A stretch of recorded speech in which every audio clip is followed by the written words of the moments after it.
akkam jirtan hordoftoota OGMC. Kun sagantaa keenya sagantaa addaati. Akkuma beekamu yeroon ammaa kun yeroo ayyaanni irreechaa bifa adda addaatiin biyyoota adda addaa keessatti kabajamaa jirudha.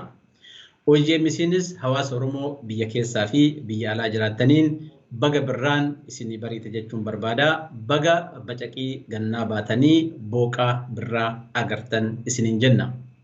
Egaa kabaja ayyaana kanaa keessaa tibbana ayyaanni kun biyya Jarman hawaasa Heenseniin magaalaa Frankfurtitti kabajamee jira. Sirna ayyaana kana irratti OGMC'n qaamaan argamee sirna ayyaana kana hordofee isinii dhiyeessuun keenya ni yaadatama. Sirna ayyaana yeroo 17ffaadhaaf biyya Jarman hawaasa Heenseniin kabajame kana irratti koreen hawa ayyaana kana qopheesse namoota yeroo adda addaa qabsoo Oromoo keessatti gumaacha adda addaa godhaniif beekamtii kenneera. Namoonni beekamtii argatan kunniinis yeroo adda addaa qabsoo Oromoo bifa adda addaatiin biyya alaa keessatti gaggeeffamaa jiru humna isaatiin beekumsa isaatiin yeroo isaatiin osoo qusatin aarsaa fi gumaacha godhaniif beekamtiin kennamuufii isaa sirna ayyaana kana irratti ibsamee jira. Nutis miseensota yookiin namoota badhaasa kana fudhatan bakka tokkotti qabnee waa'ee badhaasa kanaa fi wanni isaan hojjetan maali kan jedhu marii gabaabaa taasifnee jirra. Namoota kana wajjin turtii kan taasise gaazexeessaa Muhammad Ahmadi itti dhiyaadha.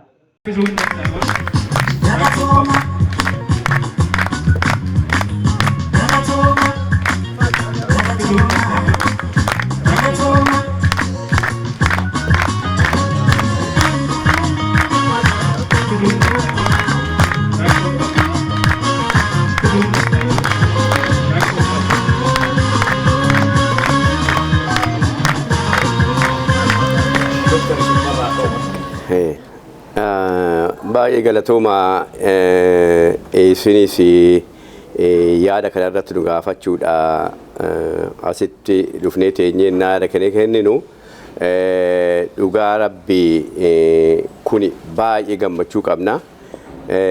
Maaliif irreenyi kuni har'a Frankfurtitti kabajamu malee hundeessaa kan calqabee Düsseldorfitti calqabeeti.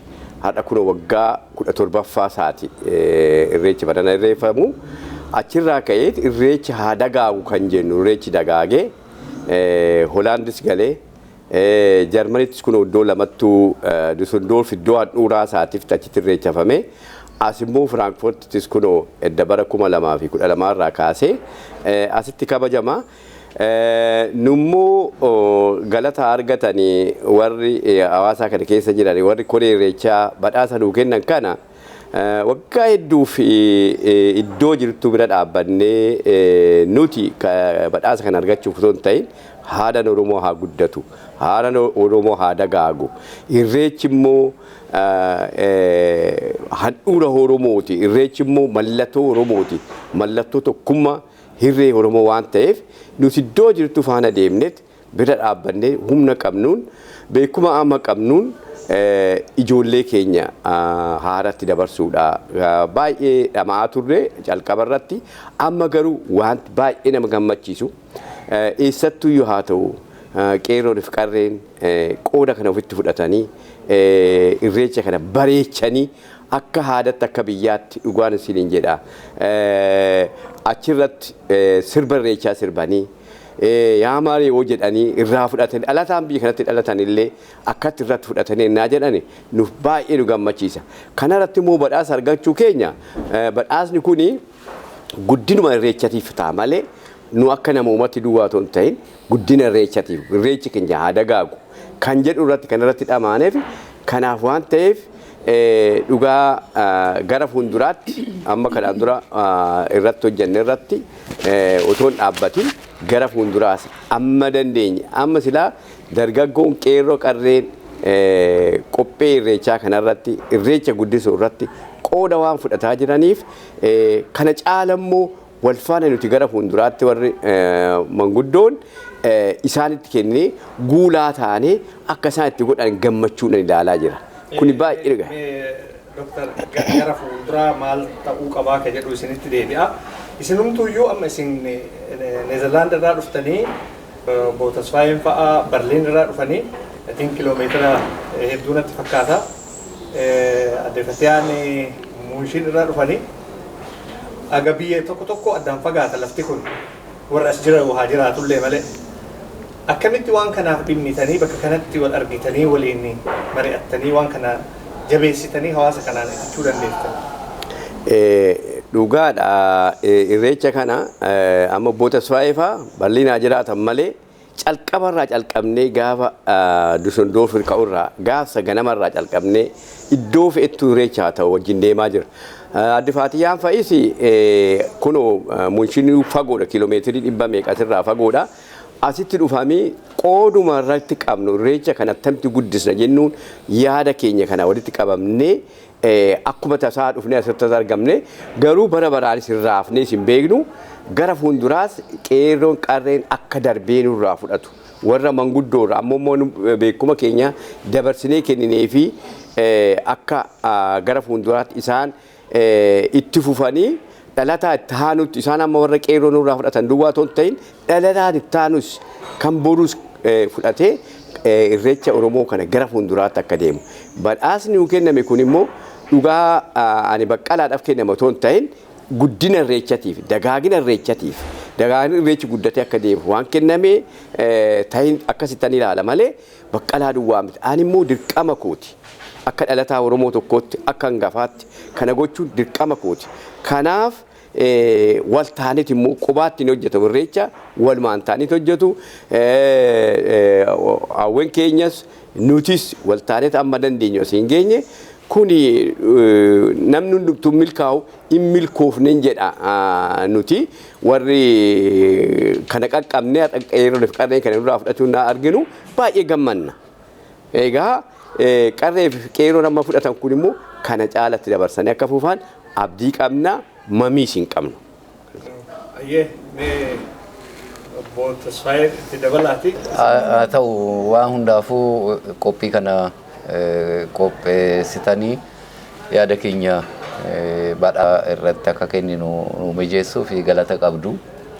Akkuma amma Dooktar Baqqalaan jedhe aadaan keenya eenyummaan keenya otoo nun daangessiin biyyarraa alatti dhufne irreecha kana waggaa 17 irraa nama 6 taanetu calqabne Dusseldorfitti. Yeroo sana gubbaa irratti yaada adda addaa bilchina guddina aadaa keenyaa kana irratti hundoofneetu akkamitti dhaloota dhufu kun yeroo sanatti biyya keessatti illee irreessi hundi keessan akka beektanii dhowwamaa ture. Yeroo irreecha arsadii gubbaa irratti obbolooti keenya abbootiin keenya abbaa gadaa yeroo reebaman yeroo waan jedhan yeroo turetti biyya alaa kanatti wanta kana yaada kana finnee dagaaguutu irra jira jennee akkuma Dooktar Baqqaleen jedha har'a hundi keessanii akka argitanitti biyya alaatti guddatee ardii addunyaa gubbaa hunda irratti ilmaan Oromoo bakka jiranitti irreechi kun irreeffamaa jira. Gara badhaasa kana dhugaa dubbachuuf kan ani akka kootti akkan ilaalutti waan adda goonee hojjenne hin jiru. Akkuma ilmaan Oromoo garee hunduma haadholii keenya obboloota keenya ijoollee dargaggoo maanguddoo waanuma hojjetan hojjenne akkuma Dooktar jedhee nu hundaa aadaa keenya duudhaa keenya eenyummaa keenya hundee keenyatti adeebinu. Oromummaan keenya maali aadaan kun akkamitti guddata waaqa nu uume kana immoo gamtaadhaan iddoo tokkotti dhufnee akkamitti galata galchanna waan burullee hawwinu immoo akkamitti kadhanna jenneetuma yaada kanaan hojjechaa baane waan nama nu badhaasan kun dhugaa dubbachuu fi ittuu itti gaafatama guddaa gara fuulduraatti waan baay'ee hojjechuu akka goonu dirqama guddaa keessa nu seensisaa jiru. Waan hundaafuu garuu galateeffachuun fedhanii dhugaa kafana akkanatti nu wisanii rabbi kennaa kana faana kafana nu uffachiisan kana isaan illee akkanumatti hajabeessuu uffachiisuu kanaaf galata guddaa qabu waan nuti hojjenne kana dhugeeffatanii dhugaa kana nu kennuu isaaniitiif galata qabu waa galatooffatanii kana achitti gara fuulduraatti egaa ijoolleen dargaggooti kuni aadaan kuni maayinni irreechi kun maaliif irreeffama akkamitti calqabe Oromoonni duruu gamtaan bahee waaqasaa kadhata waaqasaa galateeffata wanti kun irtuu bal'atee guddatee akka deemu amma dandeenye itti fufna kanuma jedha galatoomanii kun itti gaafatama guddaadha waan itti gaafatamu nu kennan immoo amma humni keenya danda'etti inuma hojjenna amma jirrutti galata qabu galatoomaan jedhaniin. Ayyee isinillee galatooma badhaasni isinii kenname kuni badhaasa guddaadha. Osoo warqee giraama hedduullee dhibballee isinii kennanii maateeriyaaliidha sun. Akka naagalutti akka aadaa Oromoo uffata nama uffisu jechuun kabajaa ulfinna meeshaa sanii ol ta'e nama sanii kennuu fi waan inni hojjetanii recognize gochuu natti fakkaata. Akka guddatti ilaalamu. Mee kana achitti himamee jira yeroo rakkinni naannoo kanatti uumamu nama gargaaruun nama biyya alaatii dhufee keessumsiisuun rakkoo Oromoo akka furu waan garaagaraatiin gargaaruun wanni kanaan durallee waan hojjetame argaa turrellee jira. Addeeffatee mee kanarraa maal nuun jetta? Ayyee galatooma dhugaa dubbachuu fi qeerroodha kan uffise hawaasa heessan dargaggeessa nu booda dhufan ijoollee dhugaa akka yaaddofne nu godha aadaan keenyaa sirni keenyaa akka fuuldura hin deemu ka jedhu yaaddoon nurraa ka'ee jira amma dhugaa dubbachuuf isaan aadaa keenya kabajanii uffata huccuu kana nu uffisanii bullukkoo nu uffisuun dhugaa kabaja guddaa nuuf kennuudha aadaa Oromoo keessatti bullukkoo uffisuun kabaja guddaa agarsiisa akkuma ati jette maateeriyaalii hundaa'uu caala ammallee maalidha hojii guddaa nuuf kennaa jiran itti gaafatamummaa kana caala akka hojjennu akka yeroo hunda isaan wajji dhaabannu itti gaafatamummaa hawaasa nutti kennan automaatikaalii hawaasni Jarmanii guutuu itti gaafatamummaa nutti kennanii jiran jechuudha. Isinitti abdannee jechuudha. Nu wajji taa'aa nu gargaara nu wajji jiraadha nuti waan isin jettan hin dhageenyaa isin wajji jirraa kuni dhugaa dubbachuuf ana hamilee naaf kenna keessaa'uu gamtaa hawaasa Oromoo Jarmanii kana amma dhaabne gamtaan kun caasaa akka sirna abbaa gadaa fi sirna demokraasii Jarmanii kana walitti qindeessineetiin ijaarre durateettullee ta'anii namuudanii jiranii kun ammoo hamilee naa kenna akka hojjedhu okay na dhageettii na hin qaba jechuudha nama na wajjin nama na gargaaru ni qaba jechuudha dhugaa akka malee akka of kennee hojjedhu na godha kanaaf baay'ee galateeffachuu barbaada isaanillee haa cimanii ulfaadhaa galatoomaa jechuun hin barbaada. Naannoo kanatti odeeffannoo nu qabnu maqaa biraallee namaa kennanii ebalu akka akkuma mootara Oromoo jedhanillee namni waamanii jira. Garuu amma carraa bokumsaaf hin kennu carraa nama biraatiif kennaa dhiifama. Garuu hawaasa irraa waan dhageenyu dargaggoota irraa nama garaagaraa irraa akkuma onnee Oromooti. So namni marti kan itti abdatuu fi ittiin socho'u jedhanii ilaalanii amma immoo adde maree fi carraa kennaa adde maree jechuun keessattuu gara hawaasa Oromoo Neezerlaandii biratti haadha Oromootiin beekama. Yeroo qophiin jiru hunda isaa bakka irraa hafan hin jiru qofa osoo hin taane qabeenya isaanii yeroo isaanii dandeettii isaanii bakka itti mul'isantu ture. Really osoo achitti badhaafni kun taatuma ture garuu caalatti osoo achitti ta'eedha dhugaadhaa waan isaan hojjetanii jedhan. Achi ammoo ce'anii asitti iyyuu dandeettii isaanii waan hunda gumaachuun isaanii waan nama dinqisiisu akkamitti danda'an ka jedhu qofa gaafachuun barbaade. Ani dhugaa rabbii ani kanatti illee eegne amma na hawaasni Jarmanii ulfina nuu kennee bullukkootti uwwisuun isaanii ijoolleen keenya har'a qeerroon kabaja guddaa nutti uwwisanii haadhaaf abbaa waggaa of eebbisiisu Oromoon bullukkootti uwwiseeti of eebbisiisa. Amma immoo qeerroon keenya shamarran keenya qarreen keenya har'a hawaasni Jarman ulfina argatanii bullukkoo nutti uwwisanii ammayyuu nu jabaatanii Rabbi immoo akka bullukkoo nutti uwwisan nageenya isaanitti haa uwwisu. Nuyi maal hojjenne ganaa hojjenna ganaa baay'ee nurraa eeggama. Waan hojjenne dheene waan mani kana akkanatti of kaasuyyuu hin qabu nama akkatti mul'ate itti fakkaate malee waanuman ammana hojjedhee badhaasa argadhu iyyuu natti hin fakkaanne kuni dirqama kooti Oromummaa kooti ganaa gara fuulduraa kana caale hojjenne jedheen abdii qaba. Haadaan koo immoo anaaf eenyummaa kooti mallattoo Oromummaa kooti. Ani ganaa irreecha duwwaa otoo hin ta'in iddoo adda addaattu aadaan Oromoo guddatee mul'ate akka mul'atuun hawwii qaba. Gara fuulduraas immoo akka irratti hojjennu abdii guddaan qaba. Hawaasni Jarman immoo kabajamanii haa ulfaatanii nuyi dhuguma ammas dhufnutti hin jarjarra.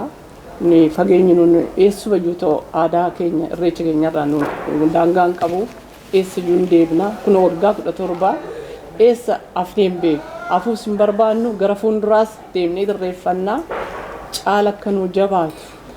Ani wanti guddaa na gammachiisu ijoolleen keenyaadha qeerroon keenyaaf qarreen keenya duuba keenya hiriiranii nurraa fudhachuun isaanii ani guddaa gammachuu guddaan qaba.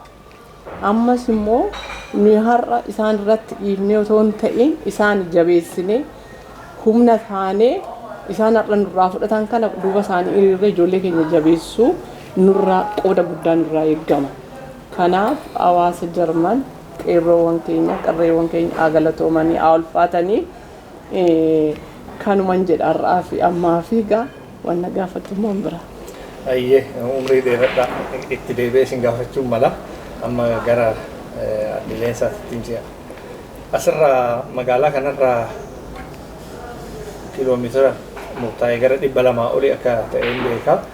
Bakkeen jiraattu kabadhaafamte asitti akkuma hawaasni naannoo ati keessa jiraattu ka asiillee tattaafattuu ta'uu hawaasa saniif dhaabattuu ta'uu waan garagaraa hojjetu waan beekaniif badhaasii kenna keessaa nuu tuttuqamee waan hojjetaa turtanii fi akkamitti akka hojjetaa turtan. Duraan dursee gaaffii kana na gaafachuu keetiif galatoome.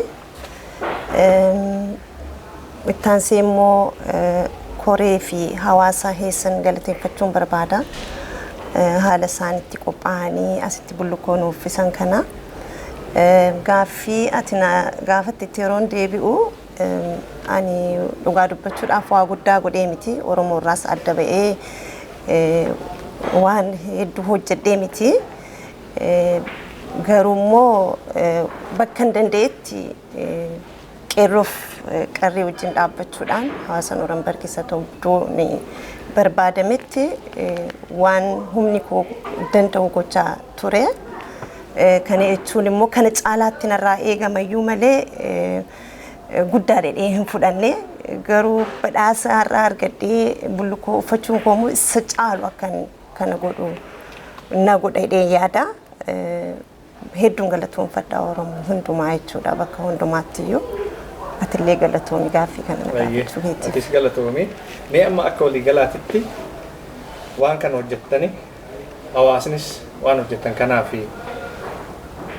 beekumtii isinii kenne keessattuu warri hangafoonni duraanii gara fuulduraa gabaabinumaan warra amma isinirraa fuudhuudhaaf tattaafataa jiru akka kaleessa arginetti naamusatu jira. Yeroo kanaan dura hojjetamu irraa wannan kaleessa itti ilaale naamusni jira. Qindoominni hojii itti hojjetan kan duraanii irra wayyaa haatuma kan dhufeetu mul'ataa ture. Gara fuula duraa Oromoo kana bal'inaan walitti qabee homa maraanuyyuu ijaaramee akka inni deemu. Wanni isin kana booda gootan maali? Dargaggoota lafaa dhufan kana immoo kana keessatti haga ammaa caalaa akka hirmaatan tattaaffiin isin gootan maaliin obbo Tasfaayee isinirraa ta'u? Yaa ta'u fayyaa ta'e duratti adde Fatiyyaan waan kana kaasteetti dhugaadha. baruma baraani qophii ayyaana irreecha kana qofaa otoo hin ta'in Oromoon yeroo wal argu barnoota ala darbeerraa maaltu hanqatee akkamii yoo goone irra caalaa miidhagaa akkamii yoo ta'e immoo uummata hunda hirmachiisa kan jedhu mariitu deema. Durii yeroo qopheessinu gareedhuma nama xiqqootu hojjeta wanta kana. Amma garuu namuu ijaaramaa jira bakka bakkatti. Ijaaramee gamtoomee waloodhaan marii godhatee tutti qophaa'ee hojjechaa jira. Kun abdii namatti hora. Amma immoo akkuma jenne kana hawaasa biyya Jarman kana keessa jiru bifa garagaraan ijaaramee walitti fiduurra jira. Kana keessatti gara fuulduraatti koree adda addaa, koree aadaa, koree irreechaa, koree dargaggoota kana keessaayyuu qooda isaanii akkamitti cimsina ijoollee biyya natti dhalatanii fi ijoollee biyya keessatti qeerroo dhufan kana akkamitti gara caalaa hubannoon isaan walakkaatti jiraate qophiin adda addaa kun waloodhaan guddatee bal'atee hojjetama kan jedhu irratti hojjechuudhaaf tattaaffii guddaatu deemaa jira. Abdii namaa kenna. Akkuma ammatti jette egaa qopheen kaleessaa kun hedduu abdii nuti hawwinu kana. Waan ammarraatti itti dadhabne kana karaa qabachaa deemuusaa Oromoon ijaaramuu, Oromoon tokko ta'uu, Oromoon walitti dhufee gamtoomee deemuusaa agarsiisaa. Kanuma itti cimsinee jabeessineetuma akkaataa itti gaafatamummaa kana qeerrooniif qarreen fudhatanii hojjetan egaa karaadhuma banuudhaaf kun waan guddaa abdii nutti uumeera. Dooktar waan irratti dabaltu qabdu?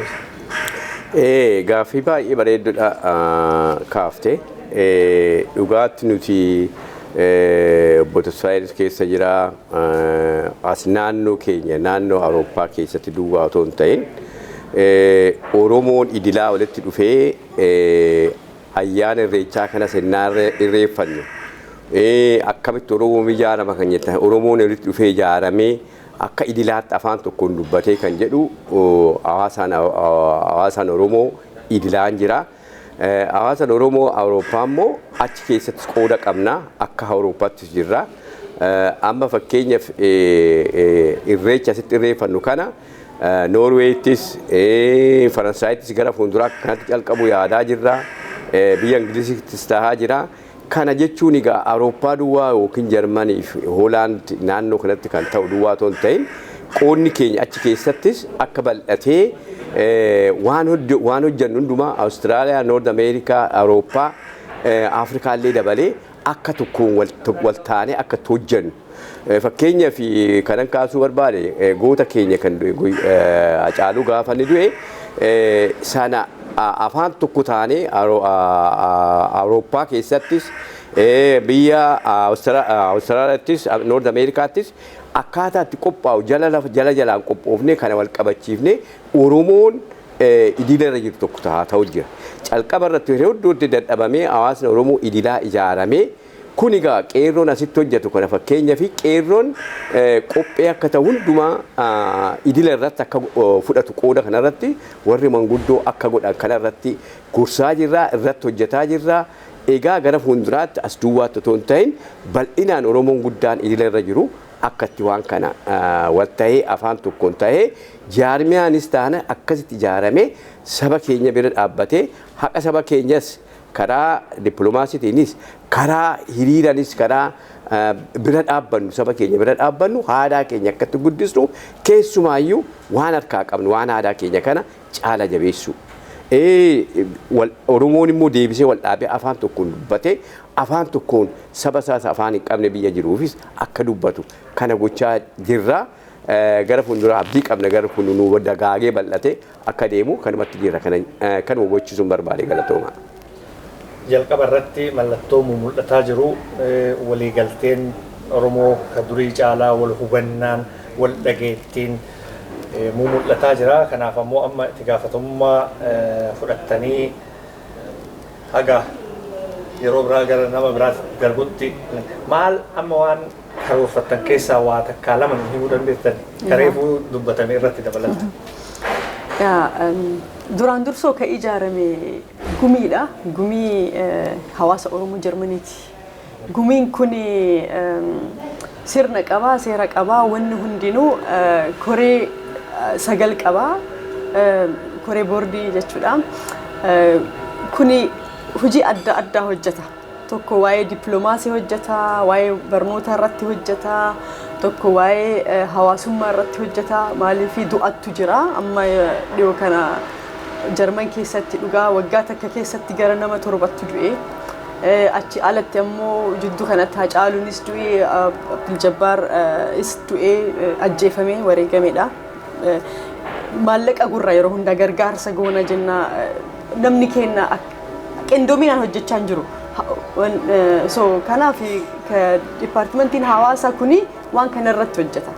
Akka iddiriin maal afaan Oromootiin iddiriin afooshaa godhamee akka qindoominaan nama keenya akka hin rakkannee wanni hundinuu sirna qabatee jiruullee akka laaffisu nuuf. Ammallee dargaggoota asitti dhalatan ijoollee walitti fiduu afaan keenya aadaa keenya barsiisuu dipaartimentii sunis ni jira. Dipaartimentii miidiyaatu jira. Karoorri keenya amma kana jechuun afooshaa ijaaru, afooshaa du'aa fi awwaalaa jechuudha. Fi waa'ee dippiloomaasii irratti hojjetu ammoo ollaa wajjin hojjechuu, Oromoo World Congress wajjin hojjechuu fi kabiraas yoo jiraate Awurooppaa akka Awurooppaatti illee ijaaramaa jira. Awurooppaa foorum ka Oromoon jira. Sanii irratti akka hojjetu goona. Ka fundraisingis ni jira waan sanii irratti hojjeta. OMN ni gargaaru yookaan immoo waan miidiyaa Oromoof hojjetu yookaan immoo NGO Oromoof hojjetu san akkamitti gargaara akka jedhu irratti. Ollaa akkamitti gargaara. Oromoo World Congress akkamitti gargaara. WBO akkamitti gargaara. ABOU akkamitti gargaara. Dipaartimentii siyaasaas jira. Ka uf danda'ee siyaasaa qofa geggeessu jechuudha. Bakka walgahii siyaasaa deemee maaltu deemaa jira, maalirra jirra, so politikaa paartii kamtu jira ka jedhu nuti waan hundaaf banaadha jechuudha. Akkaataan itti nuti hojjennu karoorri keenya already hojii hojjennee jirra. Scholarshipii amma scholarshipii gaafa Septemberii yoo hunda goggoree 16tti nama gara Faransaay ergaa jirra. Scholarshipii ollaa wajjin cooperating goone ammallee dhengadduma kana online akkamitti advocacy godhama trainingii fudhannee jirra. Akkaataan ammatti hojjetaa jiru dhugaa waan nama dinqisiisu, waan nama gammachiisu. Hawaasa Oromoo Heessan kaleessa haasa'aa turre, marii godhaa turre, nama nuuf erganii gumii keenya keessatti illee ni hirmaatan. Irreechi fuulduraaf akkamitti ta'uu irra jira. Bakka 2, 3, 4 osoo hin tahin bakka 2tti godhamee tokko samar keessatti, tokko spring keessatti gooneetiniin festivaalii Oromoo, weekend Oromoo jennee fuulduraaf namni dargaggeessaa fi maanguddoon nuti walitti dhufnee waa qopheessinee ispoortiillee, faashin shoow, konsertii akkasii amma waggaa dhufuuf akkasitti karoorfannee jirra. Kana guddinni hawaasa tokko naannoo tokko fudhannuu ka Oromooti. Bakka takka Oromoon jabaatee mul'achuun hawaasa ijaaramee miti. Namummaan tokkoyyuu yoo nama jabaa ta'ee mul'atee as bahe ummata saniif qooda kenna gahaa ta'a. Akka laallutti amma isin hawaasa naannoo kanatti akka jajjabinaan ka'aa jirtan ka durii caalaa mul'ataa jira. Hawaasni Oromoo biyya biraa jira. Tarii yookiin haga kana kan ijaaramin sosocho'anii wal bira guddinni akka dhufu maal dhaamta asumaan gabaabina? Wanni aldhaamu tokkoffaa isaan affeeruu barbaanna haa dhufanii nu bira. Wagguu walgahii goonuu akkamitti ijaaramne even structure kennallee nuti openidha. Hin erginaaf propozaala kenna haa laalanii haa ijaaramanii akkaataan. Kabiraa immoo afooshaalee fi waldaaleen adda addaa walitti dhufanii hundi isaanii jechuu gamtaa kiristiyaanattu jira, ka islaamattu jira, sikkoo mandootu jira, waldaalee guguddootu jira. Waliin dhufanii waliin ta'anii marii godhanii akkamitti ijaaramna jedhanii nama of keessaa baasanii liidarii jechuudha itti gaafatamummaa warri qabu waliin ta'anii already caasa ijaaruu danda'an jechuudha haga gaditti akkasitti ijaaramuu danda'an. I think Oromoon sabboonee jira of beekee jira amma booda Oromoon gabrummaa keessa hin jiru jechuun sammuutti nu bilisoomee jira. Oromoon sammuun bilisoomee jira already qaamni isaa mana hidhas taa'us qaamni isaa existensiin irraa fudhatamus hojii hojjechuu hin danda'u afaan isaa dubbachuu hin danda'u biyya san keessatti garuu sammuun isaa bilisa. Amma booda akka duriisan Oromoo olii gad oofuu hin danda'amu. Achirratti hojjechuun nu barbaachisu jechuu barbaadeeti. Uf beekuu osoo hin tahin akka ijaaramuu irratti biyya ofii harkatti galfachuu akkamitti biyya keenya bulchina. Nuti asii warri diiyaasporaa kuniyyuu ijaaramnee cimnee biyyi sunillee akka qajeeltee oofamtu bultu influence irratti dandeenya. Even biyyaafillee fakkeenya ta'uu dandeenya. Wanti naaf egaa waan dhuftee fi asitti waamtaa fotoon ta'een kanaan duras torbeedhuma darbe keessa jala bultii irreessaa qophii goonee turre waamichi darbeera yuutuubii irrattis akkuma argitanii ammas immoo hawaasni jarmanis hawaasni naannoo adda addaa akka dhufee irreecha keenya kanuma caalayyuu kabajnee duris wajjumaan kabajaa jirra caala akka kabajnu asumaan ergaa koo dabarsaa irreechi keenya eenyummaa keenya an keenya isa immoo abbaan kunuunse malee abbaan qabatee sirriitti kunuunse malee hormuu namaan kunuunse kanaafuu sabni Oromoo biyya keessas jiru biyya alaa jiru aadaa keenya irreecha keenya sirriitti jabaannee haa qabannu maali ormi nan abbaani maal godhu ormi maal gaama maakicharratti illee asirratti dogoggoran godheen beekuu dhiifama naa godhaa na of galchaa ajabaannu sabni Oromoo biyya alaa irreecha keenya kana sirriitti hojjennee eenyummaa keenya irree keenya eenyummaa keenya jabaannee haa qabannu haa jabeessinu haa bal'ifnu kanuma caalayyuu akka beeksifnu saba biraa sabaaf sablamnoota biraayyuu irratti affeerraa goonee nuyi amma kun Olaandi keessatti warra adiillee affeerree agarsiisa huccuu aadaa keenya illee uffisnee akkuma aadaa keenya illee baratan nyaacha aadaa Oromoo uffata huccuu keenya hin jaallatu akka uffatanii sabni warra adii keessa jiraannus akka aadaa keenya nu baran irratti hojjechaa jirra. Ammas immoo caala akkuma naannootti warra adii saboota biraas irratti affeerree aadaa keenya beeksisuutu jira. Eenyummaa keenya Oromoon eenyu akka ta'e Oromoon jiidhaadha nama ammata Oromoon akkatti nama wajjin jiraachuu beeku sabaaf sablammoota ammatee akka jiraachuu beeku aadaa keenya irreecha kanarratti namoota biraa barsiisuun nurra jira beeksisuun nurra jira Oromoon eenyu akka ta'e kanaaf saba Oromoo biyya alaas biyya keessa jirru ajabaannu aadaa keenya caalayyuu amul'innu caalayyuu beeksisnu nu koottaa warri biyya Jarman jirtanis warri naannoo jirtanis koottaa gaafa 25 September 25 Olaanditti kabajnu durisin dhuftu ammas nu koottaa anaa dhufuu jennee harka bal'ifneessin simannaa akka nagaan nu dhuftan abdii qabnaa ergaa keenyas asumaan dabarfanna. Uummati Oromoo dhugaa dubbachuu fi uumaadhumaan gaafa dhalatee kaaseetu ijaaramaadha. Haa ta'u malee waggootii 150 darban kana keessa mootummaan naftanyaa uummata Oromoo akka hin ijaaramne karaa siyaasaa karaa garaagaraa dhiibbaa itti godheen kan ka'e uummati kun yeroo dheeraa fi of ijaaree kan waan hawwuuf waan fedhu sana fiixaan baasuu dhabuusaatu baay'ee rakkisee jira. Egaa amma uummati Oromoo ijaaramaa jira. Namni hin ijaaramne dhugaa dubbachuuf amma feete guddattu amma feete bal'attu amma feete waan geessu ijaaramtee tokkummooftee yaada kee kana gara tokkotti luuccasitee amma hin deemnetti waan feetu sana bira ga'uun salphaa miti. Egaa nuti maali akka amma addeftaan jette biyya Jarman kana keessatti ilaalcha garaagaraa bifa garaagaraan uummati ijaarameera. Rakkoon jiru maa inni uummata akkanatti bakka adda addaatti ijaarame kana mataa itti gochuu dadhabuutu ammammaatti rakkoo guddaa nu mudate. Amma kana bira darbinee egaa mataa itti gochaa jirra. Namuu ilaalcha fe'e akka fedhetti akka fedhii isaatti ijaaramuun waan jiru garuu waan Oromoo kana gara fuulduraatti fidanii gamtaa tokko jalatti godhanii gamtoominaan waan tokko hojjechuun hedduu barbaachisaadha yeroo ammaa kanatti. Kanaaf gubbaarraa akka duriitti ijaaruu otoo hin ta'in dakaa kaasneet hundeerraa hawaasa waldaa adda addaadhaan ijaarame ol ijaaraa deemaa jirra. Wanti kun akkanumatti gara idillee addunyaa irratti illee akka bal'atu yaada muuxannoo qabnu kana akkuma ishiin jette nama hirmachiisuu barbaannaa. Hawaasa Awurooppaa keessatti kunoo Dooktar Baqqalaan jira.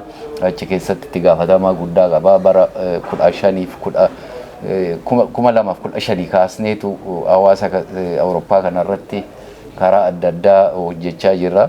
Amma yaada asitti nuti hojjennu kana akka Awurooppaatti illee fudhatamee yaadni kun hedduu eebbifamaadha.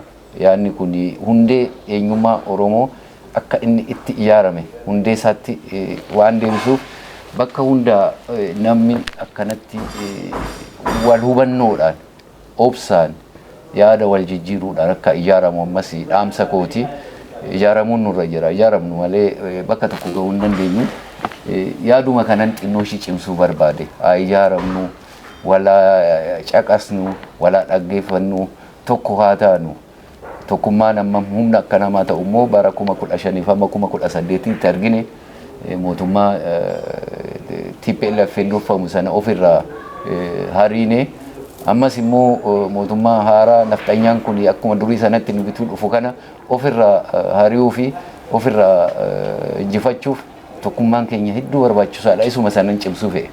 Namoota sirna ayyaanaa kanarratti badhaafaman keessaa tokko Aadde Fatiyaa Awwal jedhamu. Aadde Fatiyaan erga badhaasa kana fudhatanii fi erga dhaamsa dabarsanii booddee dhumarratti dhaamsa addaa qabaanuun jedhan. Dhaamsi keessan maali jenneen? Isaanis namni Oromoodhaaf humna isaa yeroo isaa of kennee aarsaa godhee yeroo hunda dhimma Oromoo biraan dhabamanitu nu keessa jira. Namni kun immoo badhaasa kiyya kana an dabarsee fi badhaasuu qabaanuun jedhani. Hayyee eenyuun badhaaftan jennee hin gaafanneeni isaanummaan akka badhaasan carraa kenninee fi mee eenyuun badhaasan laata? Kun durataa hawaasa keessan Muhammad jechuun waan barbaade sa'aatii barbaadetti yoo nu kootu jennee dhufaa ogummaa isaatiin tola oltummaatiin godha waan hunda uf kennee jechuudha. Sa'aatii isaa maallaqa isaa wareegee ogummaa isaa waan inni sila nuti Oromoof bakka ka kenninu ta'e namni nuti gaafa namni du'ee nama galatoonfannaa gaafa namni du'ee boonnee siidaa dhaabnee fi guyyaa du'aa guyyaa maali jenna. Garuu Muhammad dhugaa hedduu si galateeffanna. Dhugaan boo'ii natti tola dhugaa maaliifi yeroo OMN sanis tola oltummaa wanda hagam takka ifaajaa akka turte ni beekna. Gaafa OMN ijaarame gaafa namni hundi itti ka'ee miidiyaa sanirratti diiguuf deemu ati halkanii guyyaa teessee achi Hoolaand Amsterdam bakka jirtanitti teessee mana keessa teessee sa'aatii dheeraa godhaa turte. Ati nama hin ganne nama hin jijjiiramne sabboona dhugaa hedduu ulfaadhu galatoomisiin jenna bullukkoo si uffisnaan.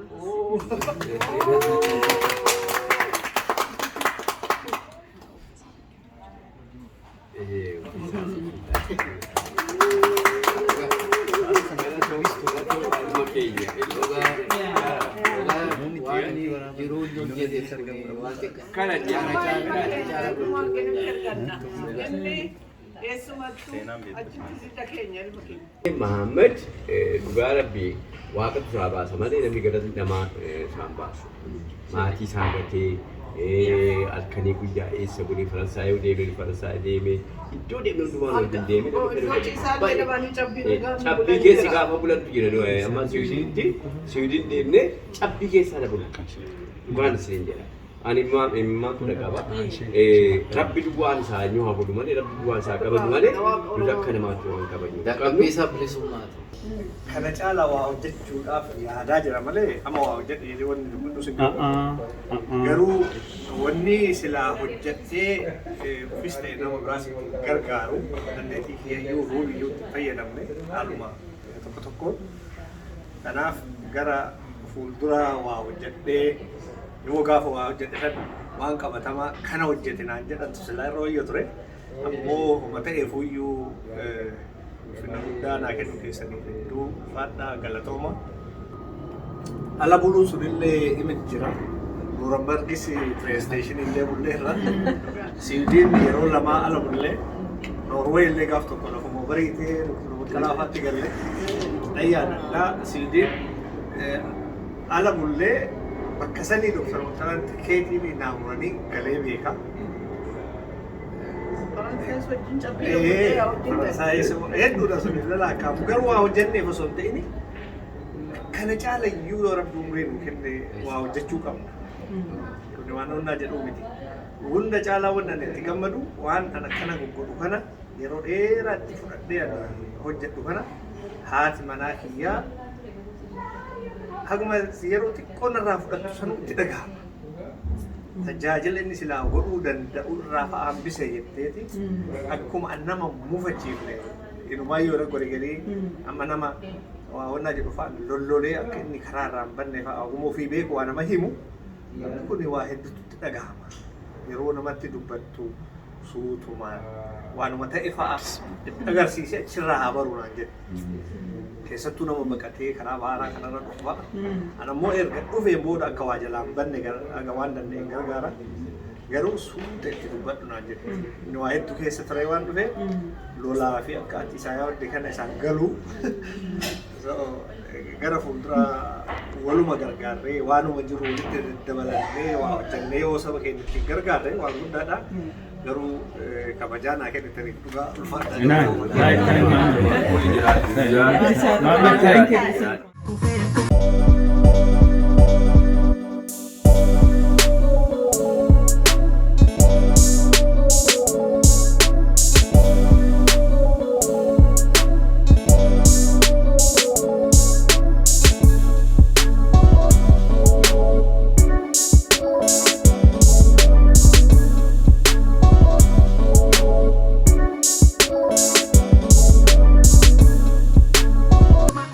Egaa hordoftoota OGMC akkuma beekamu sirni ayyaana irreechaa kabajame kun namoota dhimma Oromoo irratti aarsaa guddaa kafalaniif beekamtii kennee fi badhaasa adda addaa kennee badhaasee jira. Kun maal agarsiisa yoo jennu namni biyya isaatiif of kennee osoo humna isaa qabeenya isaa yeroo isaa osoo hin qusatin namoonni aarsaa godhan yeroo kamiyyuu hawaasaniin beekamtii argatu hawaasnis jajjabinaan bira akka dhaabbatu kan nutti agarsiisudha. Nutis qabsoon Oromoodhaa galma ga'uu kan danda'u uummanni keenya yoo wal dhaga'ee wal deeggaree wal badhaasee wal jajjabeessee bakka yaadnu geenna waan ta'eef sochiin hawaasni biyya Jarman naannawa Heensen eegalan kun biyyoota biraatiifis fakkeenya gaarii ta'ee kan itti fufu akka ta'u abdii qabnu ibsuun barbaada. Waan wajjin turtaniif galatoomaa isiniin jedha. Yeroo biraa sagantaa biraatiin walitti deebinaa nagaatti.